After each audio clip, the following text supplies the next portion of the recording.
शुरुआत मैं विजय जी से करूंगा। विजय जी, 9 सीटों का उपचुनाव खत्म हो गया, वो सुप्रीम कोर्ट में भी गए हैं कि उपचुनाव में सरकारी मशीनरी का दुरुपयोग, लेकिन ये जो चंद्रभान पासवान जो कहे जमीनी नेता को आगे बढ़ाया है युवा, और जहां वो परिवारवाद के आरोप लग रहे थे जब तक कैंसिल नहीं हुआ था मिल्कीपुर का चुनाव, तब यही कह रहे थे कि अजीत प्रसाद परिवारवाद है। पीडीए, क्या पीडीए यहां पर क्या कमाल कर पाएगा? क्योंकि अब तो मायावती नहीं है। मेरा सीधा सवाल ये, कितनी टक्कर दे पाएंगे चंद्रभान पासवान अजीत प्रसाद को? देखिए, पहली बात तो ये है कि मेरी आवाज आ रही है ना? बिल्कुल बिल्कुल सर। अच्छा, देखिए, चंद्रभान प्रसाद और बाबा गोरखनाथ जो पहले प्रत्याशी थे, इन दोनों की उम्र में कोई ज्यादा अंतर नहीं है। बस ये है जी, कि बाबा गोरखनाथ पूर्व एमएलए रह चुके हैं। 17 में उनकी जीते अपनी थे। एक छवि, हाँ, एक छवि है उनकी। चूंकि जब आप लंबे समय तक राजनीति में रहते हैं तो बहुत से लोग आपके खिलाफ भी हो जाते हैं और परमानेंट खिलाफ भी हो जाते हैं बहुत से लोग, और बहुत से लोग परमानेंट समर्थक हो जाते हैं। तो बीजेपी इस चीज से निकलना चाहती थी और इसीलिए उन्होंने, अच्छा, उनके जो कैंडिडेट दावेदार थे उसमें काफी एक दूसरे के, चूंकि इतना लंबा लंबा समय खिंच गया, तो एक दूसरे के खिलाफ काफी कुछ बातें लीडरशिप को बताई गई। तो पार्टी को लगा कि चंद्रभान नए हैं, इनको ट्राई करते हैं, और हमेशा किसी भी विधानसभा क्षेत्र में अगर आपके पास एक से ज्यादा विकल्प होते हैं तो वो पार्टी कंपैरेटिवली बेटर स्थिति में अपने को महसूस करती है। जी एक दौर में कांग्रेस यही काम करती थी कि 2 ग्रुप रखती थी विधानसभा क्षेत्रों में करीब करीब सभी जगह। अब एक तरफ अवधेश प्रसाद हैं जिनकी अपनी एक लिगेसी है, उनके साथ कुछ लोग जुड़े हैं, कुछ उनके बिल्कुल खिलाफ होंगे। ठीक वही स्थिति उनके बेटे के साथ भी हो सकती है। तो बीजेपी एक अपर हैंड लेने की कोशिश करती है, एक चांस लेने की उन्होंने कोशिश की कि हम नया चेहरा देंगे, तो जो जो लोग नाराज होंगे शायद वो भी जुड़ सकते हैं, ये एक संभावना रहती। और पीडीए ही यहां तय करेगा कि कौन जीतेगा कौन हारेगा। अब पीडीए सपा के साथ रहेगा या पीडीए बीजेपी के साथ आएगा, वो अलग बात हो सकती है, लेकिन इस सीट पे पीडीए बहुत इंपॉर्टेंट है और पीडीए की वजह से ही चुनाव की जीत हार होनी है। अब भाजपा कितना पीडीए अपने साथ जोड़ पाती है और समाजवादी पार्टी कितना जोड़ पाती है, दोनों में ही ये सीधी लड़ाई है। और बीजेपी के सामने ये सीट इसलिए महत्वपूर्ण है कि अवधेश प्रसाद, जिन्होंने, जो यहाँ से एमएलए थे, उन्होंने ही लल्लू सिंह को हराया, और एक ऐसे समय में हरा दिया जब बीजेपी अपने एकदम चरम पे अपने को मान रही थी कि हम अयोध्या, तो हम यहाँ अपराजेय रहेंगे, लेकिन लल्लू सिंह के बयान ने न सिर्फ अयोध्या हरवाया बल्कि प्रदेश में सफाया ही करा दिया। एक तरीके से देखा जाए बीजेपी का बहुत बड़ा नुकसान हुआ उस समय। तो अब देखिए, भरपाई तो नहीं होगी, लेकिन इतना अगर बीजेपी जीत भी जाती है तो कोई भरपाई, भाई 5 सीट लोकसभा में होते हैं, आप एक बाई इलेक्शन जीत के 5 का कैसे कवर कर पाएंगे? भरपाई तो नहीं होगी। जीत में तो अवधेश ही अयोध्या के राजा, उनके नाम का मतलब यही है, तो वो तो बने रहेंगे। लेकिन जो बीजेपी के लिए कहा जा सकता है कि नहीं भाई, हमने एक वापसी की, हालांकि बाई इलेक्शन के रिजल्ट का कोई मायने नहीं होता है। मैं अपने अनुभव से इस बात को जानता हूँ। बीएसपी थी, 12 में से 10 जीती, सपा की सरकार थी, ये बाई इलेक्शन सब जीते गए, बावजूद इसके कि 73 सीटें लोकसभा में 14 में हारे थे, फिर भी बाई इलेक्शन हमेशा सपा के फेवर में रहा और 17 में बुरी तरह हार गए। तो बाई इलेक्शन का उतना रिजल्ट का असर होता नहीं है, लेकिन एक हॉट सीट है, हाई स्टेक लगे हुए हैं यहाँ पे। चूंकि अवधेश प्रसाद की सीट है जो मेंबर ऑफ पार्लियामेंट है, चूंकि अवधेश प्रसाद जी बहुत निकट हैं अखिलेश जी के।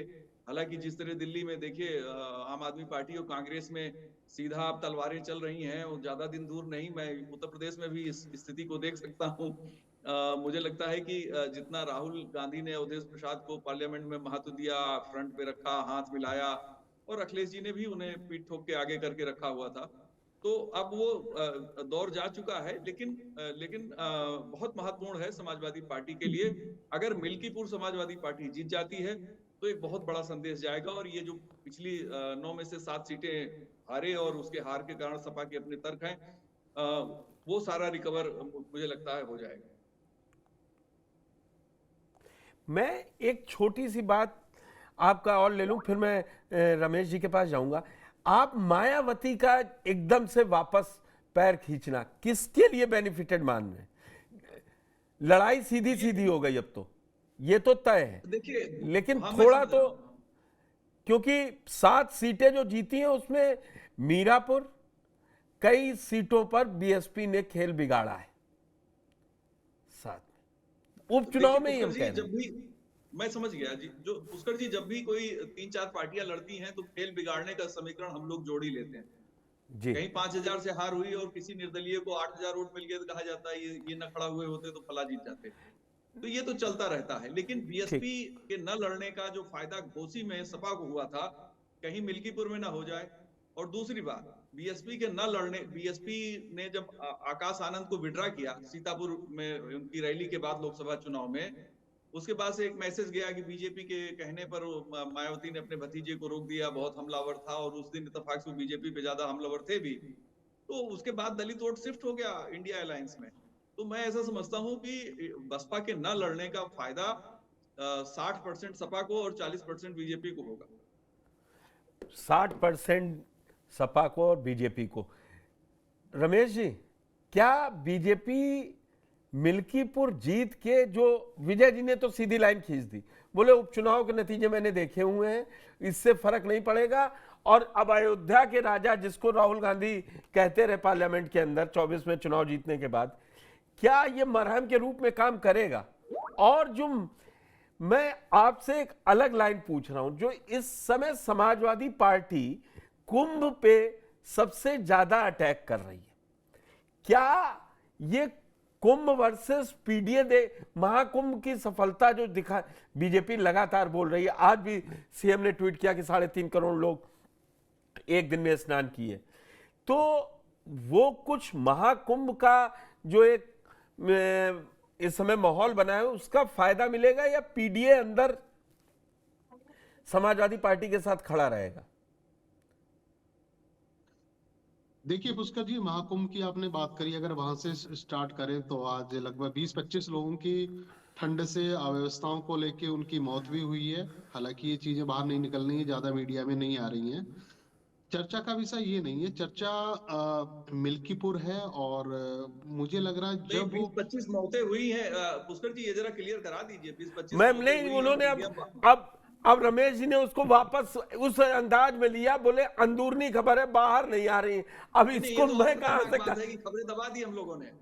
नहीं, खबर देखो, खबर अब बाहर देखिए, आनी आप चाहिए। दोनों लोग पत्रकार अभी हैं और मैं भी हूं, अभी बाकी अवनीश त्यागी जी बैठे हैं और जितेंद्र वर्मा बैठे हैं, वो तो पाताल से खबर निकाल लाएंगे अगर कुछ हुआ होगा।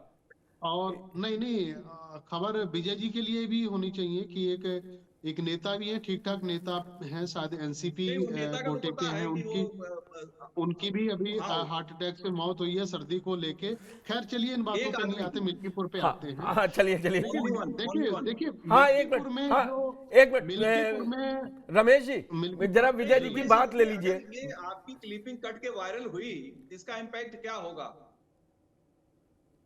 नहीं, विजय जी, जो रमेश जी ने ये राइडर के साथ दिया कि ये ऐसी खबर चल रही है, वो ये इस पे शायद, क्या रमेश जी आप इस पे दावा कर रहे हैं?